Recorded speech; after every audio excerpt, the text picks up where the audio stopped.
आज हम महाराष्ट्र बोर्ड का 10th का ज्योमेट्री का लेसन नंबर 2 पाइथागोरस थ्योरम का प्रैक्टिस सेट नंबर 2.2 का फुल सॉल्यूशन देखते हैं। उससे पहले थोड़ा सा बेसिक देख लेते हैं। नंबर 2 देखते हैं, relation between the side opposite to obtuse angle in triangle ACB लिखते हैं। Angle C obtuse angle triangle, तो इसके अपोजिट का साइड जो रहेगा वो AB, then AB square is equal to AC square plus BC square और प्लस 2BC इंटू DC। ये हमको क्या करना रहेगा, प्रूव करना रहेगा। Relation between the side opposite to obtuse angle and remaining two sides can be determined with the help of Pythagoras theorem. यहाँ पे लिखते हैं example number 2, in triangle ABC, in triangle ABC angle C is an obtuse angle and segment AD is perpendicular to BC। तो अगर triangle ABC obtuse angle है तो ये जो परपेंडिकुलर साइड रहेगा AD और ट्राइंगल के आउट साइड में रहता है, तो AD is perpendicular to BC। Then prove that triangle ACB में ये ऑब्ट्यूज एंगल है, तो इसका अपोजिट का साइड क्या हो जाएगा, AB square BC square plus AC square plus 2BC into DC। तो सिमिलरली जैसे हम लोग ने नंबर 1 में प्रूव किया, तो सेम वैसे यहाँ पे भी लिख देंगे। यहाँ पे लिख देते हैं प्रूफ लेट, और इन ट्राइंगल ABC में वर्टेक्स A है, तो इसके अपोजिट का साइड यहाँ पे BC, तो BC is equal to A, यहाँ पे इसको क्या ले लेते हैं A, और AD को क्या लिख देते हैं P, और DC को क्या ले लेते हैं X, और ये वाला C, इसका वर्टेक्स जो C है इसके अपोजिट का साइड B, तो इसको क्या ले लेते हैं C, और B का अपोजिट जो साइड है AC, इसको क्या ले लेते हैं B। तो let BC is equal to A and AC is equal to B and AB is equal to C and AD is equal to P and DC is equal to X. So therefore BD is equal to A plus X. ये क्या हो जाएगा, total हो जाएगा A plus X. Similarly in triangle ADB, in triangle ADB angle ADB is equal to 90 degree. Reason लिख देते हैं यहाँ पे, given AD is perpendicular to BC, then by Pythagoras theorem in triangle ADB, angle ADB is 90 degree, then triangle ADB is right angle triangle, then AB square is equal to AD square plus BD square. यहाँ पे reason लिख देते हैं Pythagoras theorem. अगर triangle right angle triangle है तो Pythagoras theorem लगेगा। Triangle ADB, then AB square is equal to AD square plus BD square. और यहाँ पे क्या करते हैं, जो वैल्यू हम लोग ने कंसीडर किया उसका वैल्यू सब्स्टिट्यूट कर देते हैं। तो AB के बदले यहाँ पे क्या लिखते हैं, C square and AD is equal to P square plus, और BD के बदले क्या लिखते हैं, A plus X the whole square. और यहाँ पे देखेंगे A plus B the whole square, तो फार्मूला यूज करेंगे A square plus 2AB plus B square.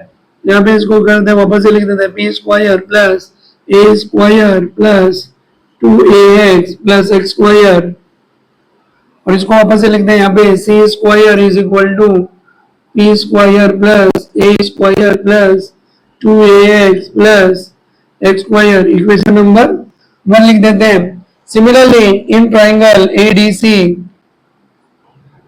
in triangle ADC, angle ADC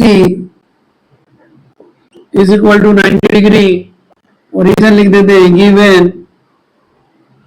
AD is perpendicular to BC, therefore triangle ADC is a right angle triangle, then Pythagoras theorem AC square is equal to AD square plus CD square, AC square is equal to AD square plus DC square।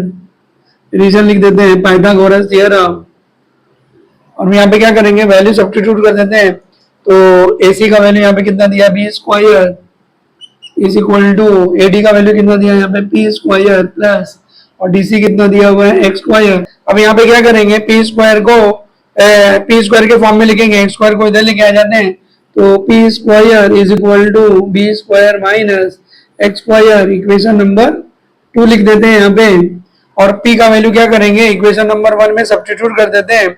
Substituting substituting the value of p square in equation number 1। Equation number 1 देखते हैं, c square और p square, c square is equal to p square और p square के बदले क्या लिखेंगे, b square minus x square. तो यहाँ पे लिख देते हैं c square is equal to b square minus x square और बाकी को रिमेनिंग को एज इट इज लिखेंगे प्लस ए square plus 2ax plus x square. अब यहाँ पे देखेंगे minus x square plus x square दोनों क्या हो जाएंगे यहाँ पे कैंसल और इसको वापस से लिख देते हैं बी स्क्वायर और इसको रीअरेंज कर लेते हैं। इसको पहले लिख देते हैं ए स्क्वायर प्लस बी स्क्वायर और प्लस 2ax।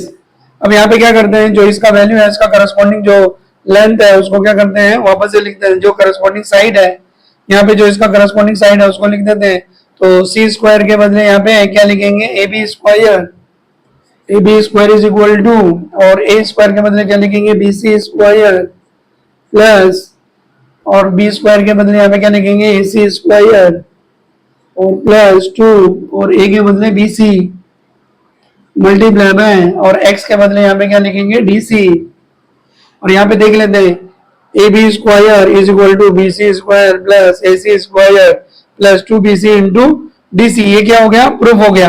अब यहाँ पे देखते हैं इन ट्राइंगल एबीसी अगर ये ऑप्टिजोनल ट्राइंगल है then A B square is equal to B C square plus A C square plus 2bc into D C और अगर ये एंगल एक्यूट एंगल है तो यहाँ पे क्या लगेगा माइनस 2bc इंटू डी सी, बाकी पूरा सेम रहेगा A B square is equal to B C square plus A C square minus 2bc into D C और अगर ऑप्टिव्स है तो प्लस 2bc इंटू डी सी। ये क्या हो गया, प्रूफ हो गया।